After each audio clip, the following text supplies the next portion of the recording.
안녕하세요. 소리의 가치입니다. 구독과 좋아요, 알림 설정 부탁드려요. 오늘의 사연 시작할게요. 안녕하세요. 이제 막 1년 넘은 신혼부부입니다. 저희는 남편 직장 때문에 외국에 거주 중이며 남편은 일을 하고 저는 랭귀지 스쿨을 다니고 있습니다. 문제는 결혼기념일에 발생했습니다. 첫째는 결혼기념일이니 특별한 추억을 남기고 싶었어요.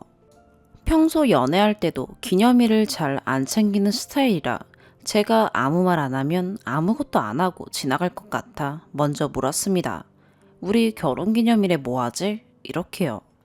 뭐 하고 싶냐고 묻기에 잘 모르겠다고 대답하니 생각해보자 라고 했습니다. 며칠 뒤에 뭐 할 거냐고 몇 번을 물었는데도 뭐 하고 싶어 라는 대답만 하더라고요. 그래서 제가 말해야 할 것 같아서 분위기 좋은 식당 가서 밥 먹고 편지 교환하고 꽃 선물 받고 싶어 이렇게 얘기하고 남편의 대답은 제대로 못 듣고 지나갔습니다. 그래서 제가 평소에 가고 싶었던 곳이 있었는데 하나로 1인 기준 15만원에서 20만원 정도 했던 것 같아요. 그래서 남편에게 이곳을 가고 싶다고 말했습니다. 그랬더니 거긴 너무 비싸지 않아? 우리 기념일마다 그렇게 비싼 곳 가면 돈은 어떻게 모아? 랍니다. 저는 결혼기념일이고 게다가 첫 번째인데 특별하잖아. 우리 1년 동안 같이 산다고 수고 많이 했잖아. 그러니까 그 보상으로 하루 정도는 좋은 곳 가고 싶은데 원래 그럴 때 쓰려고 돈 버는 거 아니야? 우리한테 소중한 날이니까 그 정도 가치는 있다고 생각하는데 그럼 남편이 다른 좋은 식당 있나 알아봐. 이러고 넘어갔습니다. 평소에 거의 집에서 밥을 해 먹는 편이고 남편이 쉬는 날에는 종종 나가서 먹긴 하는데 여기 물가가 비싸서 저렴한 곳에서 먹는 편입니다. 그리고 기념일 이틀 전이 되었는데도 여전히 아무것도 알아보지 않았더라고요. 갑자기 뭔가 울컥했습니다. 그렇게 여러 번을 말하고 첫 번째 기념일이라서 저는 그 생각만 했는데 남편은 신경도 안 쓰는 것 같고 나만 이렇게 중요하게 생각하는 건가 싶어서 서운하더라고요. 요즘 저희가 이사 준비로 엄청 바쁘긴 합니다. 제가 언어가 서툴러서 남편이 일하랴, 이사 준비하랴, 쉬는 날에도 계속 밖으로 돌아다니고 일 처리도 많이 하거든요. 하지만 바쁘고 정신없어도 첫 번째 결혼 기념일이니까 작게라도 축하하고 싶은데 남편은 지금 상황이 정신없으니까 나중에 여유 있을 때 좋은 데 가고 챙길 수 있지 않냐고 합니다. 이해는 되는데 남편이 아무런 신경을 안 쓰는 것 같아 너무 서러워서 제가 막 울었습니다. 남편은 새 아파트 이사 가는 일이 우리 기념일보다 더 중요한 것 같다면서요. 그러자 조금 있다 와서 한 5분 정도 폰으로 검색하더니 예전에 저희가 지나가면서 여기 맛있을 것 같다고 한 식당이 있었습니다. 그 식당을 보여주며 여기 갈까 라더군요. 찾아보고 예약한다고 하니 마음이 풀려서 그러자고 했습니다. 여기 예약할게. 아휴, 이러면서 예약하더라고요. 그리고 기념일 전날에 남편 회사 근처에 갔다가 잠깐 얼굴을 보러 갔습니다. 남편, 우리 내일 편지 교환할까? 라고 물었더니 그건 안 된답니다. 왜? 우리 1년이니까 지금 느끼는 감정을 글로 남기고 싶어. 소중한 순간이잖아. 남편은 1년 동안 느낀 거, 고마운 거 그냥 말로 하잡니다. 말은 나중에 기억 못 하잖아. 나 기념으로 하나 갖고 싶어. 나 오늘 퇴근하면 늦는데 언제 써? 집 와서 쓰면 되지. 오래 안 걸리잖아. 아휴, 그럼 집에 편지지 사놔. 그래서 제가 편지지까지 사서 집에 뒀습니다. 퇴근하고 밥 먹고 편지지 가져가서 따로 앉아서 쓰기 시작했습니다. 나 노트북으로 쓰고 난 다음에 옮겨 써야겠다. 남편은 얼마나 쓸 거야? 많이 쓰지 마. 2바닥 쓸 거야? 1바닥만 써. 나 그렇게 많이 읽고 싶지도 않아. 정말 너무 서운하더라고요.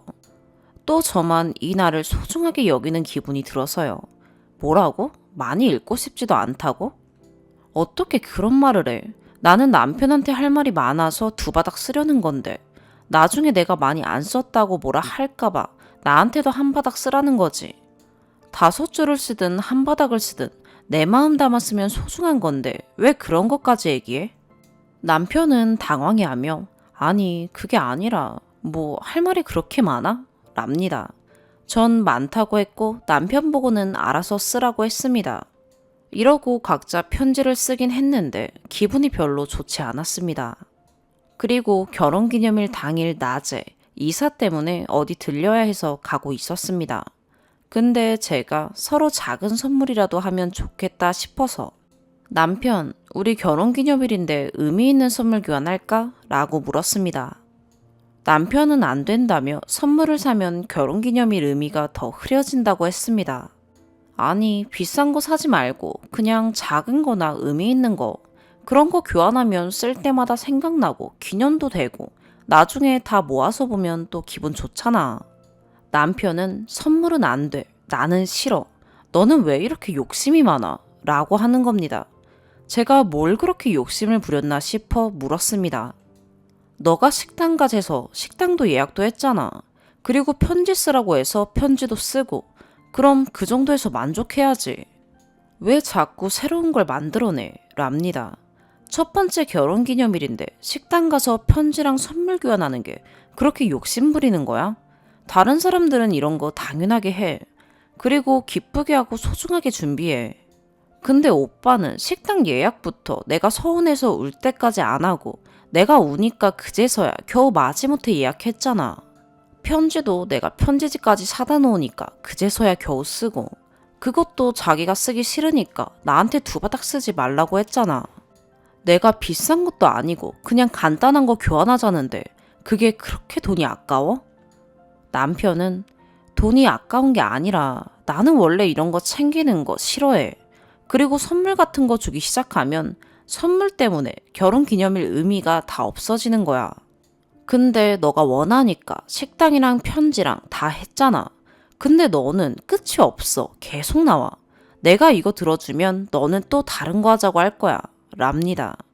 저는 거짓말하지 말라고 돈 아까워서 그러는 거 다 안다고 하면서 첫 번째 결혼기념일에 와이프한테 작은 선물 하나 주는 게 그렇게 돈이 아까워? 그렇게 돈 벌어서 어디다가 쓰게? 이사갈 집에 놓을 물건은 심사숙고하고 사면서 정작 제일 중요한 와이프와의 결혼기념일에는 아무것도 준비하지도 않고 중요하게 생각하지도 않고 이사가는 것도 다 우리가 결혼했으니까 하는 거잖아. 우리 결혼한 날이 이제 우리 1년 행사 중에 제일 중요한 날이 될 거잖아. 생일은 원래 있었지만 결혼기념일은 우리가 만나서 생긴 소중한 날이잖아. 그러면 이런 날을 챙기는 게 이사 가는 것보다 더 중요하지 않아? 오빠의 우선순위는 이사야? 남편은 지금은 이사하는 게 더 중요하다며 본인은 일하면서 이사 준비까지 다 하는데 전 학교 갔다 오면 시간도 많으면서 왜 아무것도 안 하냐고 합니다. 내가 식당 알아봤는데 남편이 싫대서 그건 남편이 알아보라고 한 거고 편지지는 내가 사다 놨고 선물 교환하는 것도 내 아이디어인데 남편은 아무런 계획 안 짤 거면 내가 짜놓은 계획대로 따르기라도 해야 되는 거 아니야? 따르기 싫으면 남편이 계획을 짜던지. 이런 식으로 한참을 싸웠습니다. 그러다 너무 기분이 상해서 이사고 뭐고 다 하기 싫더라고요. 그래서 제가 그냥 식당 예약 취소해. 나 이런 기분으로 식당 가기 싫어. 이랬더니 알겠다면서 바로 전화해서 취소하더라고요. 그리고 저한테 너는 너무 욕심이 많아. 그래서는 결국 아무것도 얻을 수 없어. 이러더군요. 제가 대단한 걸 원한 것도 아닌데 이렇게까지 강경하기 싫다고 하고 이렇게까지 싸울 일인가 싶어요. 저는 빼빼로데이에도 기분 좋게 작은 빼빼로 하나라도 챙겨주는 스타일이고 상대방도 비싼 거 아니더라도 그냥 주는 것 자체가 나를 생각해주는 기분이 들어서 좋더라고요. 근데 심지어 결혼기념일인데 남편이 아무 준비도 없고 싸우고 이렇게 되니 정말 속상해서 미칠 것 같습니다. 제 소중한 날이 아마 인생에서 제일 소중할지도 모를 날이 이렇게 통째로 날아가 버린 것 같아서요. 그러고는 집에 와서도 한참을 더 싸웠습니다. 남편은 초지일관. 넌 고마움을 모른다. 내가 이 정도 했으면 고마운 마음으로 너도 양보해야지. 왜 너 원하는 대로 다 하려고 하냐? 넌 너무 욕심이 많다. 저는 우리 1년 중에 제일 중요한 날인데 식당 가서 선물, 편지 교환하는 게 뭐가 그리 욕심이 많은 거냐? 남편한테는 이사 가는 집이 나보다 100배는 더 소중한 것 같다. 뭐가 더 중요한 가치인지 모르고 사는 것 같다. 난 남편에게 아파트보다 못한 존재냐? 그렇게까지 강경하게 할 일이냐? 그러다가 남편이 규칙을 정하자더군요. 결혼기념일은 식당 가서 편지랑 선물 교환하기, 생일은 식당 가지 말고 집에서 상대방이 음식 만들어주고 꽃이랑 선물 주기, 대신에 자기 보고 절대 설거지를 시키지 말랍니다. 평소에 남편이 일하는 날은 제가 학교 갔다 와서 도시락도 싸고 요리하고 청소하고 설거지하고 집안일 도맡아 합니다. 쉬는 날에는 음식 준비는 같이 하고 설거지는 제가 거의 하는 편이긴 한데 지금까지 제가 도와달라고 해서 2번 정도 도와준 적이 있고 원래는 거의 잘 안 합니다. 제가 설거지 같이 하자고 한 적이 2번밖에 없는데 그게 너무 스트레스 받았답니다. 본인은 밖에서 10시간 동안 일하고 와서 너무 힘든데 설거지까지 해야 되냐며 저보고 집에 오면 할 거 없지 않냐고 합니다. 집안일도 별로 할 거 없고 청소도 잘 안 하고 그거 힘들지 않은데 제가 좀 할 수 없냐고 합니다. 일하는 날엔 내가 하지. 근데 쉬는 날은 같이 하면 안 돼? 며칠 되지도 않잖아. 같이 하면 빨리 하잖아. 그리고 나는 같이 있는데 나 혼자 일하고 남편은 누워서 TV 보고 있으면 내가 여기에 청소, 빨래하러 온 사람 같은 기분이 들어. 내가 여기 남편이랑 살려고 왔지. 청소, 빨래하러 온 거 아니잖아. 라고 했습니다. 남편은 그럼 네가 나가서 돈 벌어. 10시간 동안 일해. 그럼 내가 집안일 다 할게. 남편이 일하고 오면 좀 웃고 응원해주고 서포트 해줘야지. 계속 뭐 하라고 하고 시키고 진짜 스트레스 받아. 이런 식으로 제가 집에서 설거지 도와달라고 하면 한숨을 푹푹 쉬면서 나는 일하는데 라고 시작합니다. 그렇다고 안 도와주는 건 아닙니다. 설거지 말고 요리나 빨래할 때는 나 혼자 해? 라며 투덜거리면서 도와주고 쉬는 날에 컨디션이 좋으면 가끔 남편이 요리할 때도 있습니다. 근데 설거지는 죽어도 하기 싫은가 봅니다. 지금 일을 안 하는 게 아니라 언어도 그렇고 사정이 있어서 못하는 거 아니냐 라고 하면 그럼 나가서 청소라도 해. 그런 거라도 하면 되지. 이렇게 말합니다. 남편이 화나거나 스트레스 받으면 온갖 말도 안 되는 말로 방어하는 성격이라 진짜 피곤합니다. 그냥 알겠어 이 말을 잘 못합니다. 그럴수록 제가 드는 생각은 나는 집에서 뭔가를 하거나 일을 해야만 존중받을 수 있는 사람인가? 그냥 존재 자체만으로도 소중한 건데 내 욕심인가 싶기도 하고요. 외국에 있어서 친구도 가족도 없이 남편만 믿고 따라온 저에게 집안일 제대로 안 한다고 잔소리하고 너는 집에서 하는 게 뭐냐는 식으로 말하는 게 너무 자존감 떨어지고 서럽고 속상합니다. 결혼 후 잠깐 한국에서 살다가 넘어온 터라 제가 살던 오피스텔에 남편이 같이 살았었는데 그때는 제가 일하고 남편이 집에 있었거든요. 그런데 그때는 제가 일해도 집안일은 반반이었습니다. 제가 요리하면 남편이 설거지, 남편이 요리하면 제가 설거지 했습니다. 그때 저는 그래도 집안일은 반반으로 하는 게 공평하다고 생각해서 그랬습니다. 청소 같은 건 남편이 집 정리 정도 하는 편이었고요. 그 얘기를 했더니 남편이 그때는 너가 나한테 돈을 안 줬잖아. 그러니까 다른 상황이야. 이러는 겁니다. 정말 어이가 없어서 한국에 있을 때 신혼생활은 1개월 정도밖에 안 했습니다. 그때는 잠깐만 있을 거라 아무것도 안 사고 그냥 제가 2년 전부터 살던 집 그대로의 동거 수준이었기 때문에 연애 때처럼 돈은 각자 썼거든요. 근데 이 말은 제가 돈을 받아 쓰니까 집안일을 해야 한다는 뜻 아닌가요? 그럼 저는 돈 받고 일하는 사람 아닌가요? 그렇다면 청소부보다 월급도 적은 것 같은데 제가 이걸로 엄청난 걸 사는 것도 아니고 음식밖에 안 사거든요. 그것도 우리 둘이 먹을 것과 남편 도시락 사는 재료요. 여기 와서 4개월 동안 산 옷이 딱 2장입니다. 한 장은 흰 긴팔티, 한 장은 검은 목티어. 그것도 제일 저렴한 가게에서 샀습니다. 한국에서는 제가 쇼핑 좋아하는 편이어서 갖고 싶은 것 있으면 몇 달 동안이라도 모아서 사고 그랬습니다. 그런데 남편이랑 같이 살게 되면서 그런 거 사는 게 미안해서 아무것도 안 사고 산 것도 흰 티는 없어서 어쩔 수 없이 샀고 검은 목티는 겨울이라 추워서 하나 샀습니다. 안에 받쳐 입을 검은 티가 없어서요. 남편이 일을 하니까 제가 집안일을 더 많이 당연히 할 수는 있습니다. 그런데 한국에서랑 지금이랑 입장 바꿔 다른 태도와 저를 집안일 제대로 못하면 무시하는 태도를 보면서 제가 그렇게 하고 싶은 생각이 안 드는 거죠. 내가 뭔가를 잘 해야만 존중받을 수 있고 못하면 무시하는 그런 존재고 집안일 못하면 무시하는 존재가 되어버린 것 같아서 하기가 싫어집니다.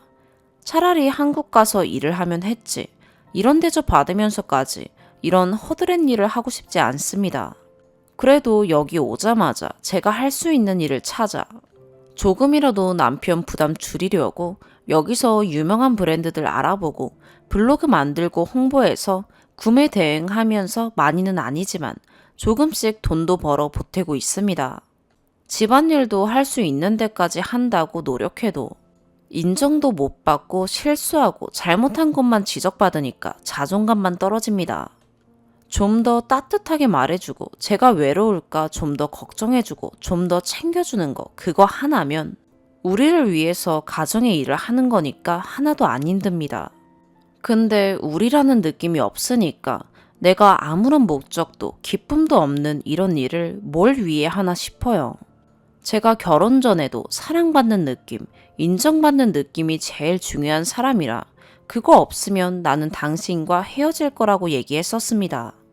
그리고 실제로 이별 위기가 2번 있었는데 이유는 동일했고요.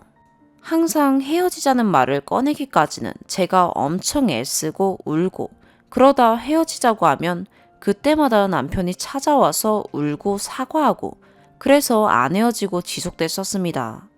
그런데 아직도 제가 뭘 원하는지 모르는 것 같습니다. 그걸 채워주면 우리 관계가 어떻게 될 수 있는지 전 이게 그렇게 어려운 일일까 싶은데 정말 남편 말대로 제가 이기적이고 욕심이 많은 걸까요? 제가 욕심을 버리면 남편과 잘 지낼 수 있는 걸까요? 추가, 남겨주신 댓글들 다 잘 읽어봤습니다. 읽어보니 남편 입장에서는 부담스러웠을 것 같고 저도 철없이 행동했다는 생각이 듭니다. 그때 제가 왜 그렇게까지 고집을 부렸을까 하는 생각을 곰곰이 해봤는데 제가 여기 와서 정서적 결핍이 심해서 그렇게라도 남편이 저를 생각하고 신경 쓰고 있다는 사실을 확인받고 싶었던 것 같습니다. 이기적인 생각이지만요. 제가 남편과 겪었던 몇 가지 사건들 이야기해드릴 테니 정서적 결핍을 느끼는 제가 너무 예민한 건지 의견을 듣고 싶습니다. 제가 있는 곳은 유럽권이며 살기 좋은 나라로 손에 꼽히는 국가이고 남편은 원래 여기서 터를 잡고 살던 사람입니다. 제 직업은 대단하지는 않지만 저도 만족하고 나름 인정받는 직업이었고 남편과 결혼하면서 5년 차에 그만두었습니다. 남편 출근할 때 문 앞에서 항상 제가 안아주고 잘 갔다 오라고 하면 남편은 잘 자 하고 출근합니다. 그리고 퇴근하고 오면 오늘 뭐 했어? 잤어? 에휴, 오늘 아무것도 안 했네. 네가 뭐가 힘들어? 한숨 쉬며 이런 말을 자주 합니다. 그리고 가끔 학교 쉬는 날에는 내일 뭐 할 거야? 오늘 뭐 했어? 이 질문을 한 5번은 합니다. 취조당하는 느낌이에요. 제가 뭘 안 하면 되게 한심한 사람으로 느끼는 것 같습니다.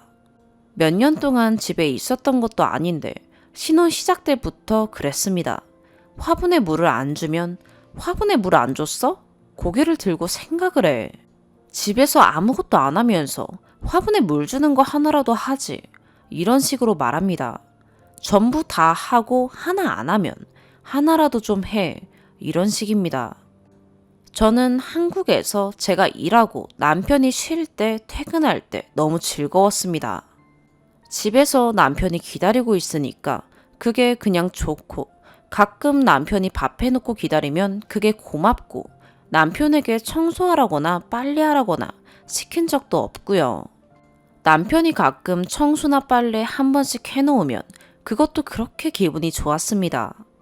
근데 남편은 아닌 것 같은 생각이 들어서 속상하더라고요.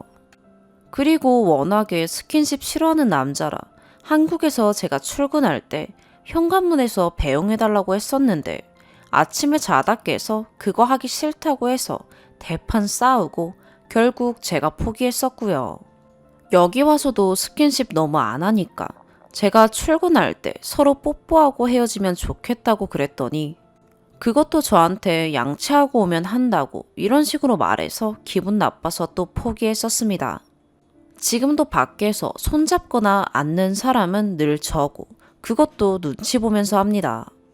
남편은 제가 집안일을 완벽하게 하고 집에 오면 마사지 해주길 바랍니다. 그래서 가끔 마사지 해주는데 한 번 하면 30분 이상 합니다. 팔이랑 손목이랑 가끔 저릴 때도 있어요. 그래도 남편이 좋아하니까 참고 합니다.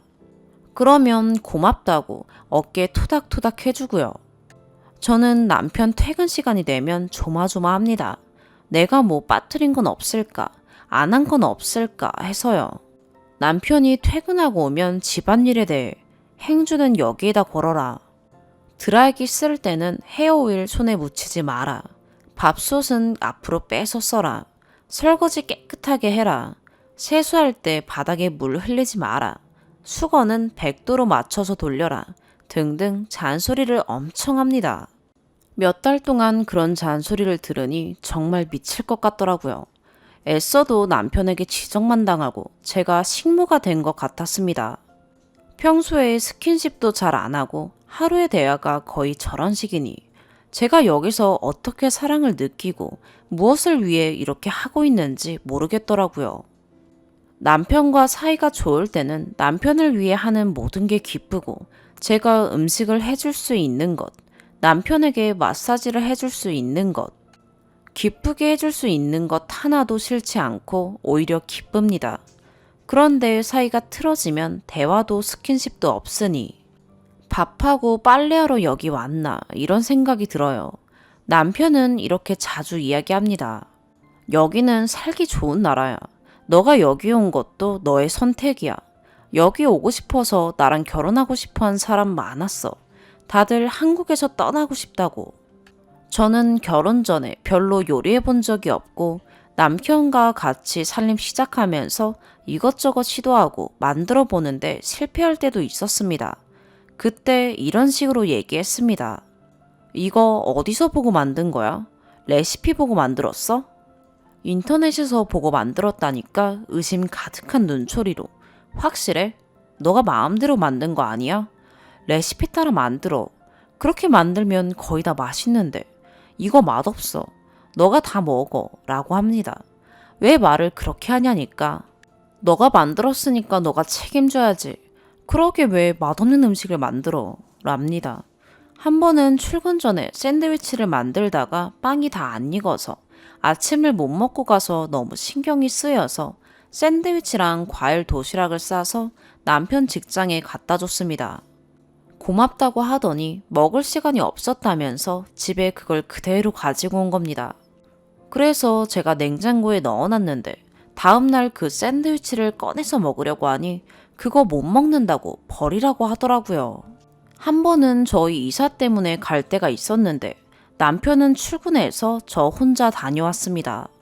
그날 보통이 좀 있어서 몸이 안 좋았는데 집에 오는 길에 밥할 힘이 없고 남편은 늦게 들어오는 날이라 베이커리에서 머핀을 2개 사서 들어왔습니다. 남편한테는 카톡으로 제가 배 아프다고 얘기를 했었는데 퇴근하고는 제 안부는 묻지도 않고 머핀을 보자마자 짜증을 내면서 머핀 왜 샀어? 이걸 왜 사? 이거 맛없다고 했잖아. 다음부터 사지 마. 그리고 살 거면 너 혼자 사 먹어. 그러고선 제가 샤워하고 있는데 갑자기 문을 열더니 집에 떡 있는데 머핀 왜 샀어? 떡 있으면 떡 먹지. 왜 새로운 걸 사냐는 겁니다. 그 말을 꼭 샤워하고 있는 화장실까지 들어와서 해야 할 말인가. 그리고 1,000원짜리 머핀 하나 사고도 이런 소리를 들어야 하나 싶어서 너무 서러웠습니다. 제 배 아픈 건 안중에도 없는 것 같아서요. 여기 남편 부모님만 계셔서 시댁에 자주 가는데 그때 김장을 했습니다. 그 전에 어머니가 김장하자고 했을 때 제가 좋아요. 가르쳐주세요 어머니. 저 처음 해봐요. 김장하고 수육이랑 같이 먹으면 엄청 맛있는데 그쵸 어머니? 이렇게 말했었는데 그날 같이 김장을 하고 어머니가 제가 먹고 싶어 해서 수육 준비했다면서 같이 저녁을 준비하고 있었습니다. 그래서 제가 정말요? 어머니 괜히 저 때문에 죄송하고 감사해요. 진짜 맛있을 것 같아요. 이러고 밥을 차리는데 한참 뒤에 거실에서 TV 보던 남편이 부엌에 와서는 와, 이거 너 때문에 한 거야? 대박이네. 근데 너는 고마운 마음이 없나 봐. 이걸 어머님, 아버님, 가족들 다 있는 앞에서 크게 얘기하는 겁니다. 그래서 어머님이 아니, 그걸 말로 해야 하나? 이러고 저는 뭐야, 당연히 너무 감사하지. 그래서 감사하다고 얘기했어. 이렇게 말했는데 정말 그때 저 체할 것 같아서 저녁도 제대로 못 먹었습니다. 생각하면 아직도 경악스러워요. 나중에 제가 왜 그렇게 말했냐니까 저를 위해서 그랬답니다. 남편이 옆에 사람이 움직이거나 소리를 내면 잘 깨는 스타일이라서 잘 때는 침대에 혼자 자는 걸 더 좋아합니다. 그래도 보통은 같이 자지만 가끔 남편이 회사 갔다 너무 피곤하다 하면 제가 나 오늘 소파에서 잘게. 침대에서 편하게 자. 이러고 가끔 제가 소파에 잡니다.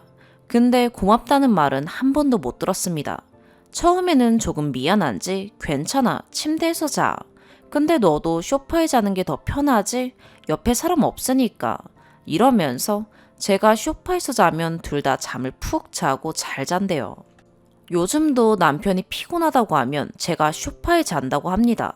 그러면 대답이 없어요. 암묵적 동의죠. 나를 위해 양보해줘서 고맙다. 그 한마디면 좋을 텐데 말이죠. 오늘도 복통으로 약 먹고 찜질팩 배에 대고 누워있는 저에게 쉬어. 근데 시간 있으면 청소기 좀 밀래? 하고 출근했네요. 이 상황에서 청소기 밀라는 얘기라는 남편이 서운한 제가 너무 예민한 걸까요? 남편 자체가 나쁜 사람은 아닌데 너무 합리적이고 이성적인 면이 있고 중요하다고 생각하는 가치가 달라서 저랑 많이 부딪히는 것 같습니다. 사람 자체를 능력으로 평가하는 면도 있는 것 같고요. 연애할 때도 애정 표현 문제로 자주 다투긴 했습니다.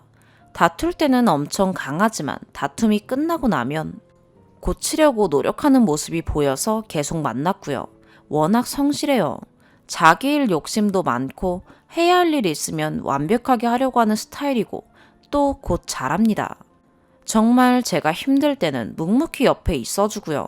그런 점이 좋아서 결혼을 결심했는데 외국 생활하다 보니 제가 감정적으로 더 많이 의지하게 된 듯 합니다. 차라리 한국에서 살았다면 더 나았을지도 모르겠네요. 워낙 외향적인 성격이라 활동적이고 사람 만나는 걸 좋아합니다. 한국에서였다면 제가 남편을 조금 덜 의지했을 것 같기도 합니다.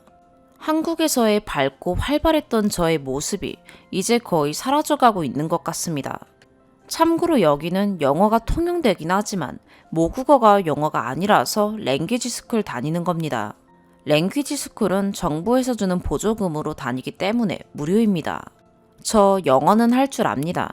남편은 모국어, 영어, 한국어, 3개 국어가 가능한데 한국말이 조금 서툴러서 완전 한국 사람처럼은 말을 못하고요.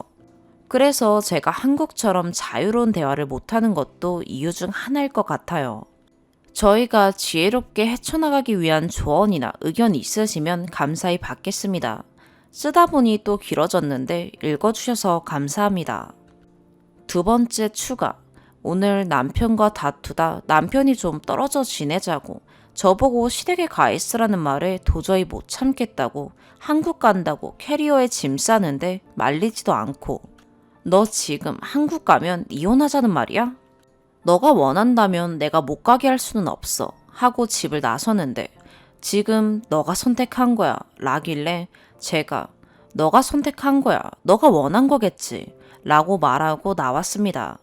늦은 시간이라 공항버스도 끊겨서 택시 타고 제일 가까운 호텔에 와 있습니다.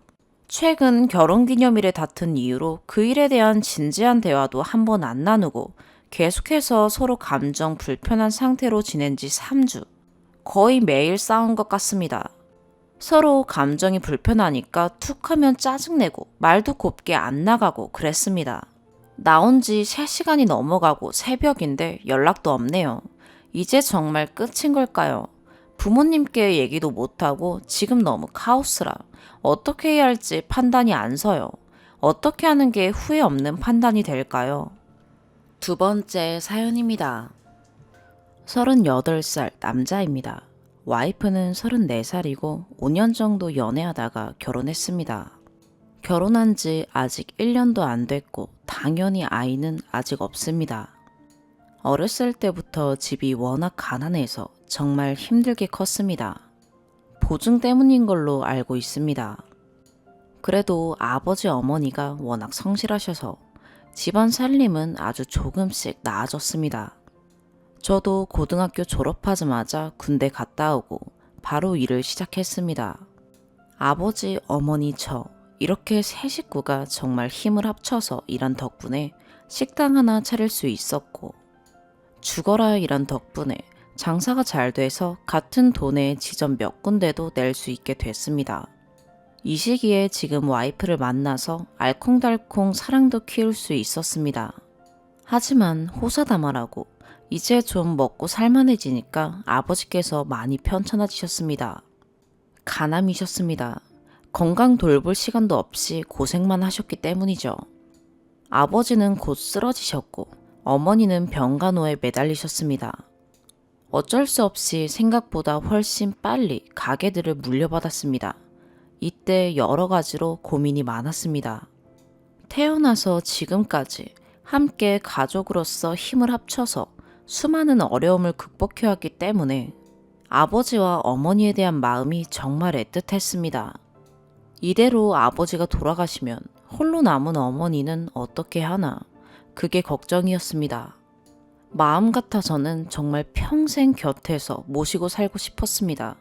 하지만 차마 제 욕심 때문에 제 여자친구에게 그런 일을 강요하고 싶지는 않았습니다. 그래서 제 심정을 솔직하게 말하고 더 늦기 전에 헤어지자고 했습니다. 그때 여자친구가 그게 무슨 말이냐고, 우리가 어머님 모시고 같이 살면 되지, 우리가 왜 헤어지냐고, 자기가 정말 잘할 자신 있다고, 차라리 아버님이 조금이라도 괜찮으실 때 서둘러서 결혼하자고 저를 설득하고 또 설득했습니다. 그 마음이 너무 예쁘고 또 감격스러워서 정말 평생 받들어 모시고 살 작정으로 결혼을 하게 됐습니다. 집안에 좋은 일이 있어서 그런지 아버지는 의사가 말한 것보다 3개월을 더 살다 돌아가셨습니다. 그게 2달 전 일입니다. 저는 아버지가 돌아가시고 나서 결혼 전 말했던 대로 어머니를 모셔오려고 했습니다. 그런데 와이프가 어머니 모시는 걸 조금 미루자는 겁니다. 우리가 이제 막 결혼한 신혼인데 신혼생활은 즐겨야 하지 않겠냐는 겁니다. 2년 정도만 따로 살자는 이야기였습니다. 그 말도 일리가 있긴 했지만 이미 결혼 전부터 어머니를 모시기로 했었고 아버지 돌아가시고 많이 힘들어하시는 어머니를 홀로 둘 수는 없었습니다. 자연스럽게 이 문제로 부부싸움이 잦아졌습니다. 그러다가 감정의 골이 깊어질 대로 깊어졌습니다. 그러다가 와이프가 이혼 이야기를 꺼냈습니다. 그렇게 어머니 모시고 살고 싶으면 이혼하고 혼자 모시고 살랍니다. 저도 화가 나서 그렇게 하겠다고 했습니다. 이런 상황에서 어머니 모셔온다고 상황이 좋아질 것 같지도 않았으니까요. 그런데 와이프가 위자료를 요구합니다. 그것도 어마어마한 금액에 지금 살고 있는 신혼집 아파트, 그리고 작년에 낸 작은 지점까지 달라고 합니다. 저는 서로 상황이 맞지 않아서 갈라서기로 한 거니까 위자료는 줄 수 없다고 했습니다. 그런데 와이프는 제가 어머니를 모시자고 억지를 부린 게 이혼 사유니까 당연히 위자료를 받아야 한답니다. 저 이야기를 듣는 순간 할 말이 없어졌습니다. 게다가 더 답답한 건 결혼 전 어머니를 모시기로 한 건 아무런 서류나 증거, 증인이 없어서 입증할 수가 없다는 겁니다. 이런 경우 정말로 위자료를 지급해야 하는 겁니까? 서로 깔끔하게 갈라서면 좋겠는데 변호사까지 선임해서 진흙탕 싸움을 해야만 하는 건가요? 덧붙여서 말씀드리자면 와이프는 결혼 이후 전업주부였습니다. 그리고 결혼 기간은 10개월 정도입니다. 제발 조언 부탁드립니다. 추가, 실제 이혼까지 가더라도 위자료 문제에 있어서는 크게 걱정하지 말라는 댓글들이 많았습니다. 조금 안심이 되면서 씁쓸한 건 어쩔 수가 없군요. 그리고 생각보다 제 잘못을 지적하시는 분들도 많았습니다. 어느 여자가, 어느 며느리가 시어머니와 사는 걸 좋아하겠냐고, 2년 정도 신혼생활 즐기고 모시면 되는 거 아니냐고. 맞습니다. 생판 남이었던 다른 사람 어머니와 사는 거 불편하고 어려운 일입니다. 그래서 제가 결혼하지 않으려 했던 거고, 그래서 제가 헤어지자고 했던 겁니다. 저도 남의 집 귀한 자식 데려다가 괜히 고생만 시키고 싶지 않았습니다. 하지만 자기가 모시겠다고, 잘하겠다고 저를 설득하고 또 설득했던 게 지금 와이프입니다. 그래서 제 평생 결혼은 없다라는 생각을 바꾸고 지금 와이프와 결혼하게 된 겁니다. 2년, 어머니 가까운 곳에 집 구해드리고 2년 동안 기다릴 수도 있습니다. 하지만 그때 가면 아무 문제가 없을까요? 결혼 전 약속도 지키지 않는 와이프인데 그때 가서는 지킬까요? 만약 아이라도 생겼다면 우리 아이 가진 지 얼마 되지 않았으니까 1년 정도만 더 있다가 모시자. 그런 소리 하지 않으리란 법이 없을 것 같습니다. 차라리 결혼 전부터 신혼생활만 조금 즐기고 모시자라고 이야기했으면 어땠을까 싶습니다. 저보고 이번에 이혼하면 절대 결혼하지 말라고 하는 댓글도 봤습니다. 예, 분명히 그럴 생각입니다. 저도 남의 집 귀한 자식 데려와 불편하게 힘들게 괴롭게 할 생각 전혀 없습니다. 아마 이번 일로 인해서 혹여 어머니와 잘 지낼 수 있다고 모시고 살 수 있다고 하는 여자를 만나더라도 더 이상 믿기는 어려울 것 같습니다. 차라리 그동안 가난하고 어렵게 살았던 시절 보상하면서 재산 물려줄 사람도 없으니 마음 편히 펑펑 쓰다 생을 마감하는 게 낫겠습니다. 점심 영업 끝나고 오후에 뜻대로 이혼하겠다고 말해야겠습니다. 나중에 짧은 후기 덧붙일 수 있다면 덧붙이도록 하겠습니다. 조언해주신 분들 감사합니다. 두 번째 추가, 곰곰이 생각해보고 정리한 후에 이혼하자고 말했습니다. 처음에는 기어이 어머님 때문에 가정을 버리는 거냐고 뭐라고 하더군요. 답답하고 화가 났지만 정리하기로 마음먹은 이상 차분하게 대화를 하는 게 맞다고 생각했습니다. 나도 어머니 모시고 사는 게 쉽지 않을 거란 거 알고 있었고 그런 짐을 지게 만들고 싶지 않아서 헤어지자고 했던 거다. 그런데 네가 어머니 모시고 살 수 있다고 차라리 더 빨리 결혼하자고 날 설득하지 않았냐. 나는 이번에 결혼 생활 정리하면 앞으로 결혼 생각은 물론 연애도 하지 않을 생각이다. 차분히 말했습니다. 와이프의 반응은 어느 정도 예상했던 대로였습니다. 원래 와이프가 자존심이 좀 강한 편이라서 제가 저렇게 나온다고 뒤늦게 잘못했다, 어머니 모시겠다 그런 우는 소리 하지는 않을 거라고 생각했습니다. 대신 조금 날선 반응을 보이더군요. 우리 이혼하면 그게 더 어머님한테 못쓸 짓이다. 나이는 먹었는데 아직도 어린아이 같다. 평생 어머님 품 안에 안겨 살아라. 기분 나빴지만 그건 더 이상 네가 걱정하거나 비난할 일이 아니라고 했습니다. 그리고 바로 어머니께 말씀드렸습니다. 댓글 중에도 어머니가 참 마음 아파하실 일이라고 하셨는데 어머니는 그저 제 의견을 존중한다고 하셨습니다. 내가 감히 참고 살아라, 헤어져라 말하는 것 자체가 다 큰 아들에게 할 짓이 아니고 설령 이번 결정이 잘못된 결정이라 해도 그건 네가 감내해야 할 일이다 라고 하셨습니다. 사실 속마음은 그리 좋지 않으시겠지요. 그래도 저를 믿고 존중해 주셔서 그저 감사하다고만 말씀드렸습니다. 다행히 지역에서 오래 장사하면서 알게 된 변호사들도 몇 분 계셔서 아예 그쪽에 일을 맡기고 저는 크게 신경 쓰지 않기로 했습니다. 이제는 설령 위자료가 많이 나오더라도 차라리 일이 빨리 마무리되기를 바라고 있습니다. 속 시원한 후기가 아니라서 조금 죄송하네요. 여러분들이 조언해 주신 것처럼 앞으로는 결혼, 연애 생각하지 않고 어머니 모시면서 잘 살겠습니다. 가게도 몇 개 줄이고 여행이나 다니면서 오랫동안 고생했던 시절 보상이나 하면서 살겠습니다. 덧붙입니다. 결혼을 하지 않을 생각이었다면 연애 시작할 때 말했어야 한다는 댓글이 있었습니다. 원본 글을 보시면 아시겠지만 제가 결혼 생각을 하지 않게 된 이유는 아버지께서 간암으로 시한부 판정을 받은 뒤였습니다. 이후로 오랫동안 고민을 했고 당시 여자친구였던 지금 와이프에게 짐이 되고 싶지 않아서 헤어지자고 했던 겁니다. 5년 연애 중에 내린 결정으로는 좋지 않다는 거 알고 있습니다. 하지만 만약 저희 집에 하던 사업이 망해서 빚더미에 올랐다면 그때도 저는 같은 선택을 했을 겁니다. 빚이 어마어마하게 많아서 결혼 못하겠다고. 지금 돌이켜 생각해보면 과연 저런 말을 했을 때도 저와 결혼할 수 있었을까 싶습니다.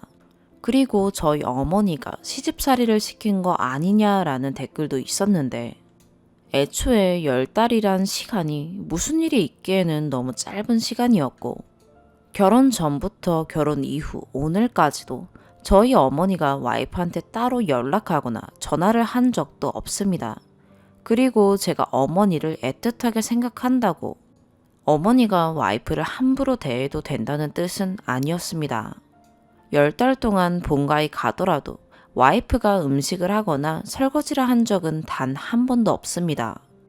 저나 어머니도 그게 당연하다고 생각했습니다.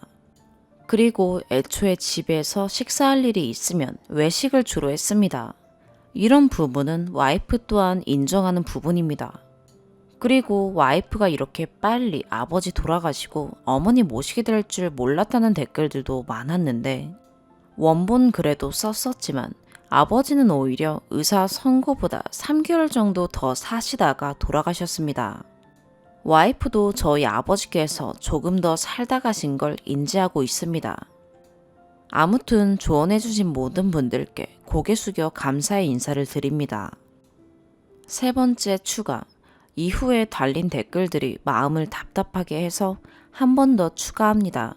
정리해야 할 이야기들도 꽤 있고요. 가장 많이 달린 댓글들 위주로 답을 드리겠습니다. 첫 번째, 저 같은 사람은 결혼하지 말고 혼자 살아야 한다. 예, 그러고 싶었고 그럴 생각입니다. 그러니 굳이 비아냥거리지 않으셔도 됩니다. 저도 이번 일 겪고 나서 차라리 돈이나 펑펑 쓰다 생을 마감하는 게 나을 것 같다는 생각을 했습니다. 어차피 앞으로 결혼하지 않으면 재산 물려줄 자식도 없을 테니까요. 두 번째, 결혼하면 부모님으로부터 독립하는 거다. 예, 알고 있습니다. 하지만 아버지가 간암 시한부 판정을 받으시고 홀로 남으실 어머니 생각하니까 그게 안 될 것 같아서 헤어지자고 한 겁니다. 1번에서 말했던 것처럼 이 부분은 앞으로도 안 될 것 같기 때문에 다시는 결혼 생각하지 않을 겁니다. 세 번째, 와이프가 신혼생활 2년만 갖자는데 그걸 기다려주지 못하는가? 본문 글에도 여러 번 썼지만 2년이란 기간이 문제가 아닙니다. 결혼 전 그렇게 저를 눈물로 설득하고 또 설득했던 와이프입니다. 그렇게 다짐했던 약속도 하루아침에 뒤집어 버렸는데 2년 후에는 지킬까요? 지킬 수도 있고 아닐 수도 있겠죠. 이런 상황에서 굳이 모험을 하고 싶지는 않습니다. 그때 가서 지키지 않으면 더 큰 문제가 발생할 테니까요. 네 번째, 자기 어머니 모시게 하려고 결혼한 것 자체가 문제다. 이건 순전히 상황 파악을 잘못하고 계신 겁니다. 저는 어머니를 모시기 위해서 결혼을 하지 않으려고 했습니다. 그걸 굳이 결혼하자고 설득하고 또 설득했던 사람은 와이프입니다. 다섯 번째, 무책임하다. 뭘 보고 그런 말씀 하시는지 모르겠습니다. 그런 부분은 하나도 쓰지 않았는데요. 굳이 변명을 하듯 내용을 첨언하자면 결혼 후 와이프는 물론이고 처가댁에도 잘하려고 노력했습니다. 결혼 당시 와이프의 마음이 너무 예뻐서 잘 안 할래야 안 할 수가 없었습니다.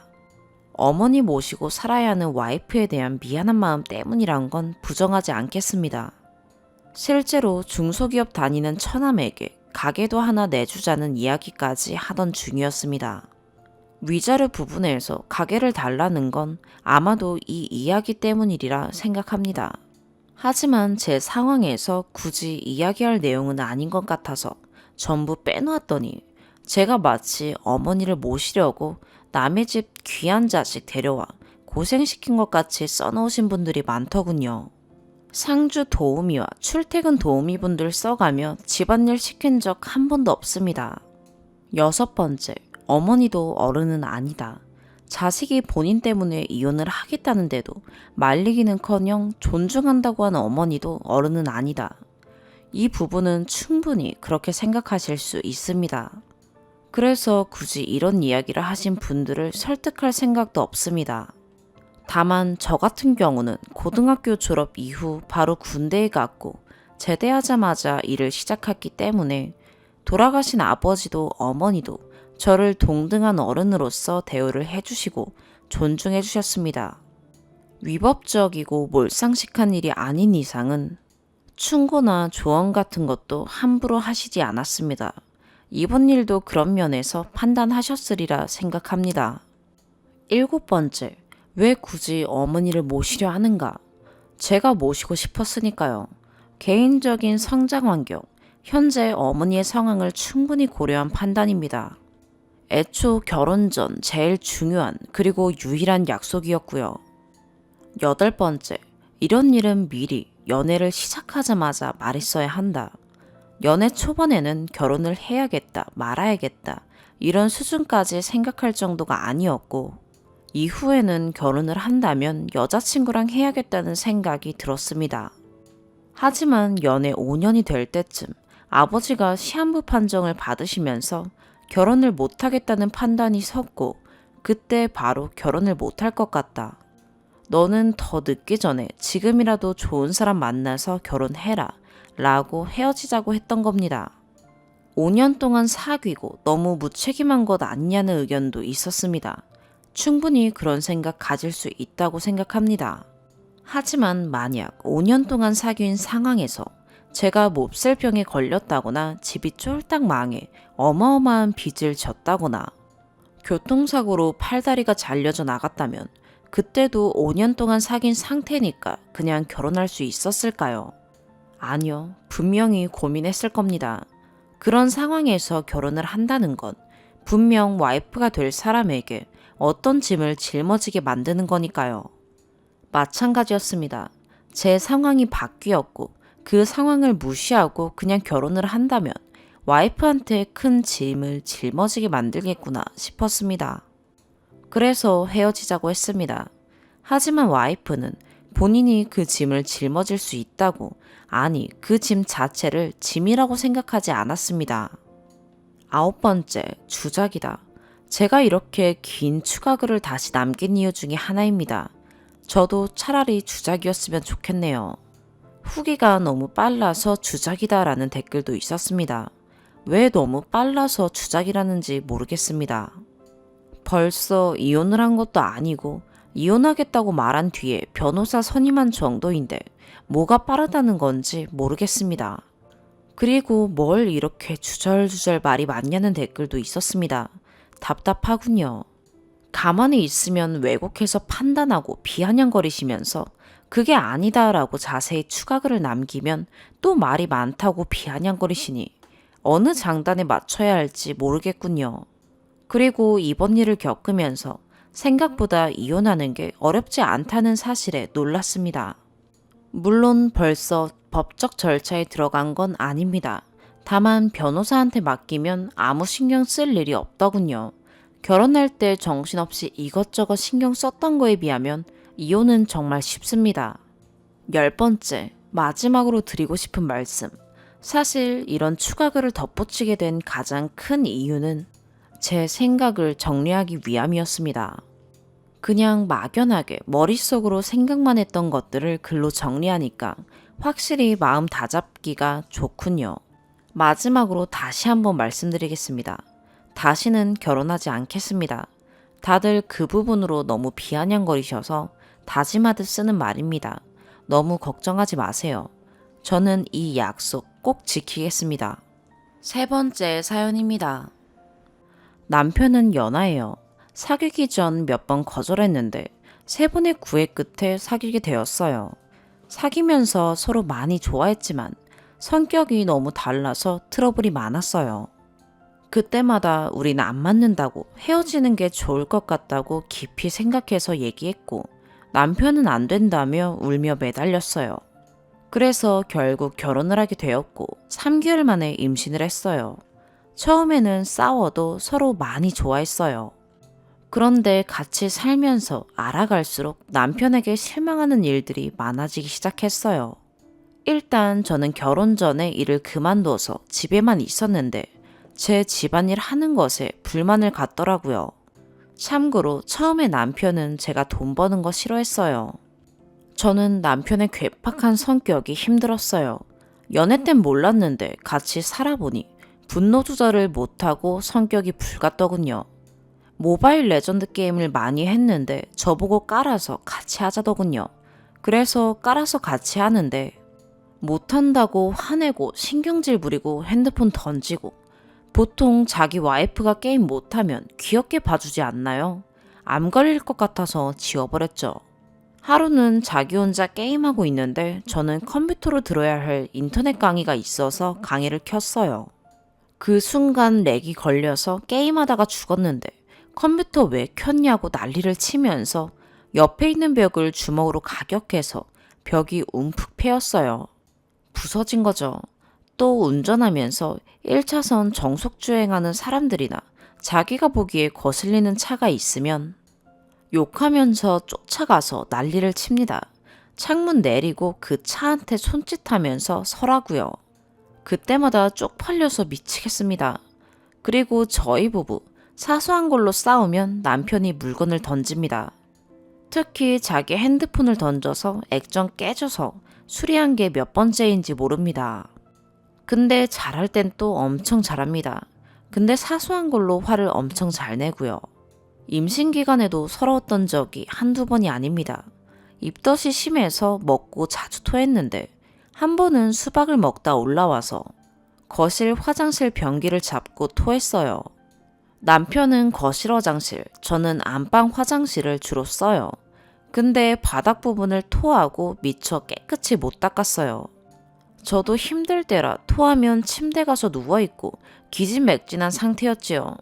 근데 퇴근하고 화장실 들어갔다가 저를 부르면서 화장실 썼냐고, 빨간 게 묻어있다고 피냐고 묻더라고요.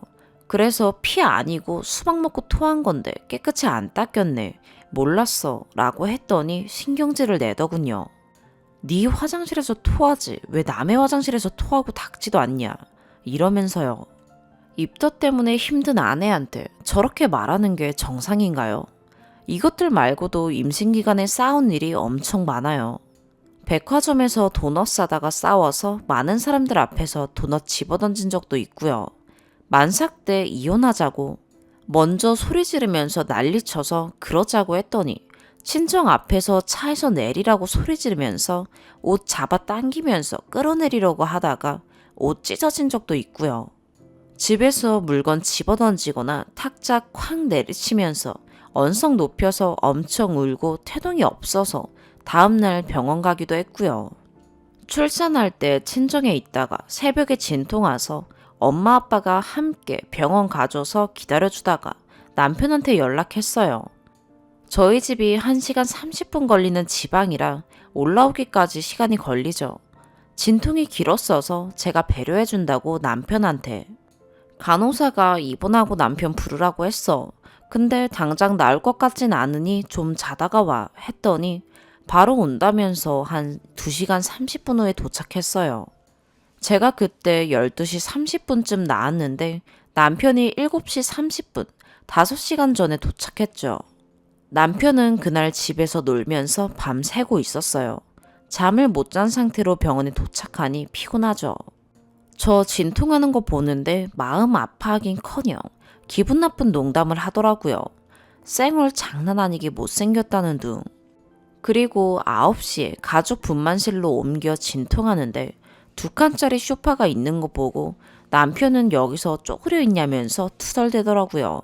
마취과 의사가 무통 맞아야 하니 남편 보고 나가 있으라고 말하니 또 왜 나가야 하냐며 투덜대고요.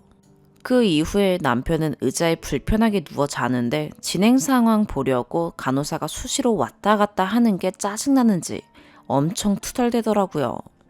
저는 출산하고 있는데 말이죠.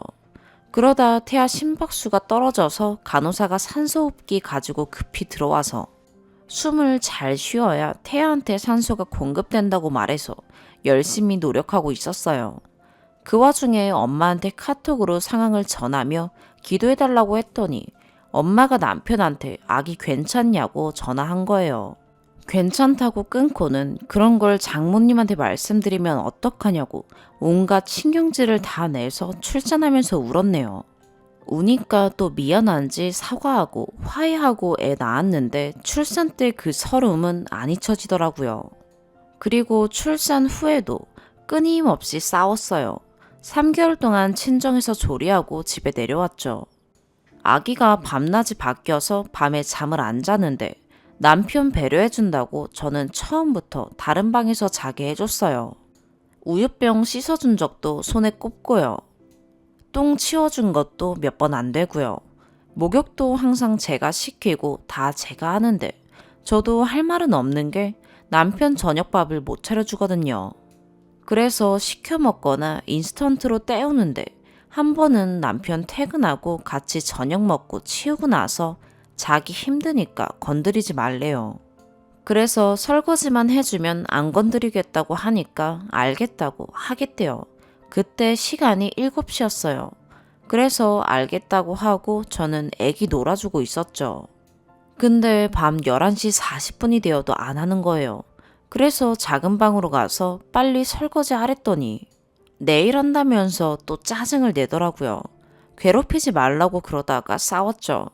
퇴근하고 육아도 안 도와주는데 설거지만이라도 해달라고 해서 한다더니 방에 처박혀서 게임하고 유튜브 보고 뭐라 하면 자기도 돈 버느라 힘들다고 아님 저보고 돈 벌어오라는데 스트레스 받아서 정말 미치겠더라고요.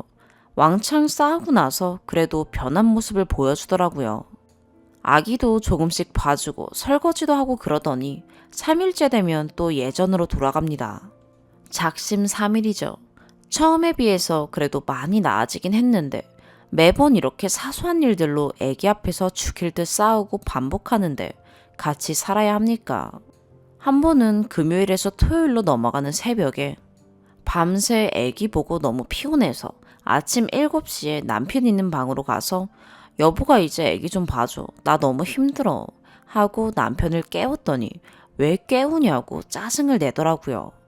저도 허리 아프고 힘들어 미치겠는데 말이죠. 그래서 기분 상한 채로 안방으로 왔더니 미안한지 따라와서 미안하다고 하더라고요. 제가 사과하면 바로 풀리는 로봇인가요? 그래서 난 잠도 제대로 못 자고 힘든데 7시간이나 잤으면서 그것도 못 봐주냐? 이런 식으로 말했더니 자기도 일주일 내내 일하느라 힘들다고 그럼 저보고 돈 벌라고 장난식으로 말하더군요. 그래서 내 친구 남편들은 너보다 돈 더 잘 버는데 육아도 많이 도와준다 했더니 비교한다고 입에 담지 못할 쌍욕을 하더라고요. 싸우면 저는 남편한테 등신이라는 욕을 자주 하긴 합니다. 남편도 똑같이 저한테 하고요. 근데 저는 등신 외에 다른 욕은 한 적이 없는데 남편은 뭐 극악무도한 연인이 또 이번에는 심한 쌍욕까지 하는 거 보고 또 한 번 상처를 받았지요. 그 이후로 저도 똑같이 욕했더니 안 하더라고요. 저 진짜 살면서 오빠랑 어릴 때 싸운 거 말고 누구랑 싸워본 적 없어요. 학창시절 때 친구들하고도요. 제 입으로 이런 말하기 뭐하지만 천사라는 말도 많이 들었고 정말 착하다는 말 많이 듣고 살았는데 지금 남편 만나서 진짜 생전 안 하던 욕도 하고 독해져 가는 것 같아요. 저 되게 즐겁게 살던 사람이었는데 남편 만나고 나선 마음의 감흥도 없어지고 삶에 흥미를 잃었다고 해야 하나. 얼굴에 그늘이 생기기 시작했어요. 제 친구들도 우울하게 변했다는 소리 많이 했고요. 싸울 때마다 생각합니다.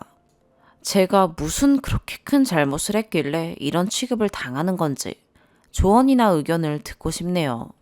이젠 진짜 정이 하나도 없어요. 그냥 아기랑 둘이 살고 싶네요. 여기 적지 않은 에피소드가 수두룩해요. 추가, 연애 때는 몰랐던 성격이고 심지어 게임을 저렇게 많이 하는지도 몰랐어요. 연애 기간 1년 반 동안 제 앞에서 게임하는 모습 단 한 번도 안 보였습니다. 보니까 집에서 저 기다릴 때만 짬짬이 했더군요. 매우 치밀한 성격이에요. 그냥 성격이 너무 반대라고만 생각했습니다. 저는 예민하지 않고 털털한데 제 남편은 예민하고 섬세합니다. 분노 조절 장애가 맞는 게 자기보다 센 상대 앞에서도 수그러들지 않아요. 직장에서도 상사랑 수도 없이 싸우고요. 그래서 고가평가가 안 좋아 진급누락이 잦습니다. 운전하다가도 욕하다가 조폭 같은 아저씨가 너 뭐라고 했냐면서 내려서 저희 차에 온 적도 있거든요. 근데도 때려보시라고 경찰 부른다고 하면서 절대 지지를 않아요. 그래서 그런가 친구가 몇 명 없네요. 결혼하고 이혼 생각 수십 번도 더 했죠. 처음엔 부모님께 싸운 거 말씀 안 드리다가 임신하고 싸우면서 부모님께 싸운 얘기를 하면서 못 살겠다고 하니 눈물을 흘리시며 저보다 더 힘들어 하시더군요. 하도 신경 쓰셔서 아픈 것도 생기시고 병원도 가시고 해서 그 다음부터는 힘들어도 친정 부모님께 얘기 안 했습니다. 대신 시부모님께 얘기했는데 좋으신 분들이라 많이 공감해 주시고 이해해 주시고 힘들겠구나. 우리가 다 안다 며느라. 힘들겠지만 같이 노력해보자. 우리가 옆에서 많이 도와줄게. 시간이 지나면 땡땡이도 달라져 있을 거야. 너의 성격을 닮아 있을 거야. 하면서 위로해 주십니다. 무엇보다 너무 사랑스러운 아기 때문에 참고 또 참았죠. 다행히 아빠 성격을 안 닮아서 너무나 순하고 예쁩니다. 아기랑 그래도 제 입장에서 생각해 주시는 시부모님 때문에 참아왔는데 그래도 힘들 때가 있어요. 다행히 남편도 끊임없이 싸우면서 점점 나아지고는 있어요. 게임하면서 이제 화도 안 내고 운정 성격도 아직은 멀었지만 개선됐고요. 근데 여전히 싸우면서 한번 빡 돌면 분노 조절이 안 됩니다. 그 부분이 저를 너무 힘들게 하고 특히나 아이 앞에서 그러니까 아이 정서적으로 문제가 생길까봐 걱정되는 거예요. 조금 더 지켜보고 아이 앞에서 욱하는 성격이 절대 변하지 않는다면 최후의 선택을 할 수밖에 없겠네요. 긴 글 읽어주시고 조언해주셔서 감사합니다. 오늘의 사연 여기까지입니다. 구독과 좋아요, 알림 설정 부탁드려요. 시청해주셔서 감사합니다.